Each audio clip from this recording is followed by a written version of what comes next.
Do you know what a highly sensitive person is, and do you know if you're a highly sensitive person? Well, we're going to discover in this video exactly what that means and if you are one.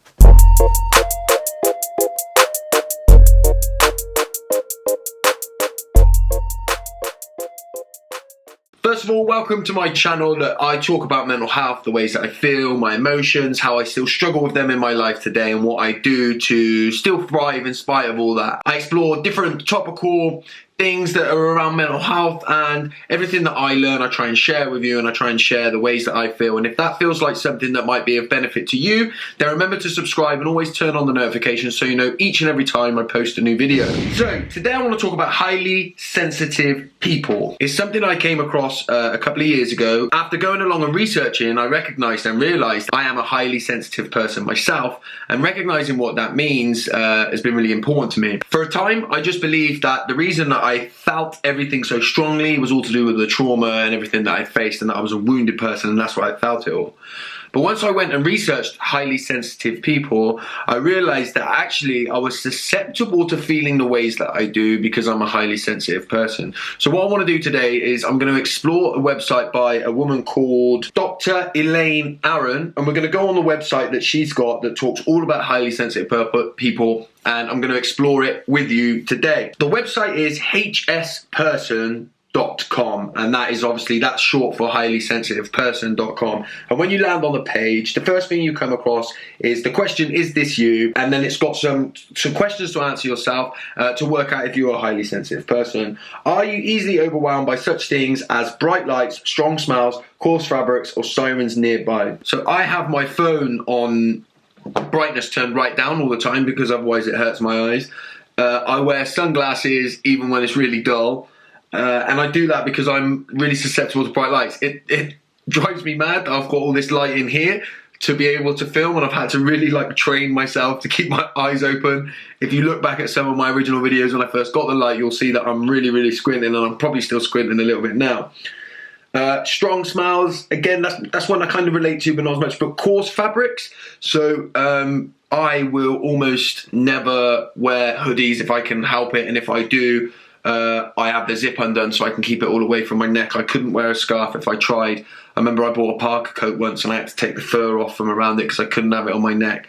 And I just cannot have the feeling of any kind of coarse fabric on me. And without being too stupid, I'd walk around naked if I could, because the feel of fabric on me I don't like. And it's all to do with being highly sensitive to touch, feels, and hopefully we're going to come on to emotions as well. Do you get rattled when you have a lot to do in a short amount of time? Yeah, that's something I kind of relate to. Do you make a point of avoiding violent movies and TV shows? Not necessarily always violent for me, but highly emotional ones I really struggle with, and I'll watch them and I'm kind of okay when I do, but I will always try and avoid them if I can. Do you need to withdraw during busy days into a bed or darkened room or some other place where you can have privacy and relief from the situation? Okay, so for me, I kind of get caught up in the busy days and kind of get fired on into them. But when I experience anything of heightened emotion, I want to get away. I want to shut down, and I like to just go to sleep whenever anything emotional really hits me. Do you have a high priority to arrange your life to avoid upsetting or overwhelming situations? I create upsetting or overwhelming situations in my desperation to try and avoid them, and I'll go to any lengths to try and avoid them kind of situations. Like I say, and it ends up being detrimental to me. I don't lay boundaries. I'll tell little white lies and things like that if I think that it's going to help me to avoid confrontation or overwhelming situations. Do you notice or enjoy delicate or fine scents, tastes, sounds, or works of art? I definitely notice scents, not so much tastes for me, but sounds definitely. And when it's people, certainly I'm very hypersensitive to that kind of stuff. Do you have a rich and complex inner life? 100%.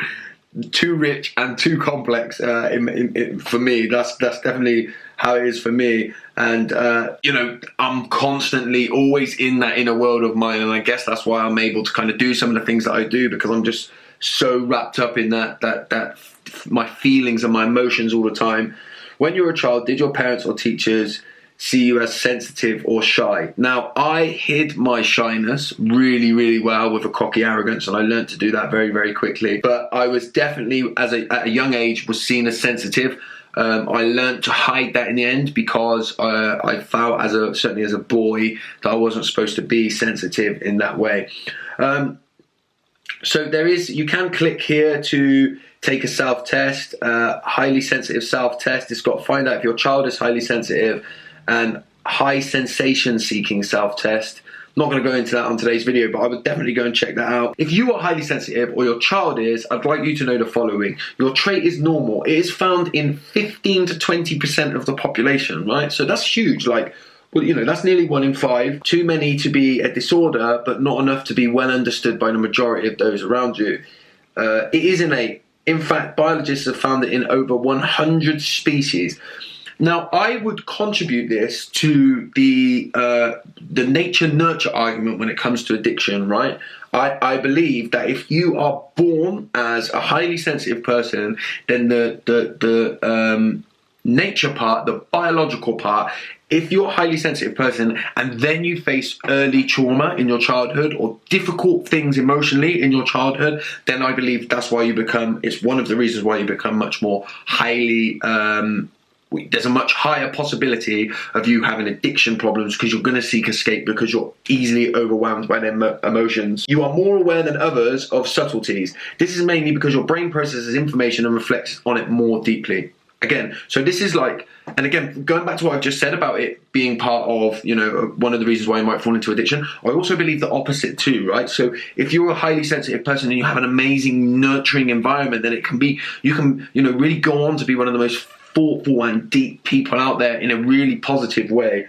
And with epigenetics and the way that we know we can rewire our brain, although it's hard, we can also, as highly sensitive people, change that, go from being the person like caught up in addiction to being somebody who can have a real positive impact on the world. You are also more easily overwhelmed. But obvious, I'm easily overwhelmed. It's so true for me. The trait is not a new discovery, but it has been misunderstood. Because HSPs prefer to look before entering new situations, they're often called shy, but shyness is learned, not innate. In fact, 30% of highly sensitive people are extroverts, although the trait is often mislabeled as introversion. See, again, so that's how, you know, I can still fall into it as somebody. I always say I'm extremely extroverted, but I'm a deep introvert as well. Okay, so that kind of doesn't make any sense, but it is my reality. A lot of the people that I make connection with everything that I do, I believe most of us are highly sensitive people, and we've been made to feel like that's wrong in the world that we live in, and it can make it very difficult. But you're definitely not alone. For example, tens of thousands of people have subscribed to the newsletter Comfort Zone offered here. So there's a newsletter. If you want to know more about sensitivity, I invite you to click on the links at the top of the page and explore this. Now, I'm not going to go into this today because otherwise we'll be here all day. But I'm going to put, I'll put the link in the thing, but it is hsperson.com. There's a blog, there's interviews and speakers, different resources, books, self-tests, something called Comfort Zone. There's even events here, in gatherings and seminars. I'm just clicking on them now. Weekend seminars. These look like most of them are probably in America, but there's lots to search. There's online videos and research, and so I would highly recommend, especially my COA followers in particular, or anyone that struggles with anxiety and all the different ways that they feel, look into this highly sensitive person stuff, and you're going to deepen your understanding about yourself. So there you go. That's me exploring that highly sensitive people with you. I am definitely a highly sensitive person, and it affects my life in so many ways. I feel everything on a much deeper level.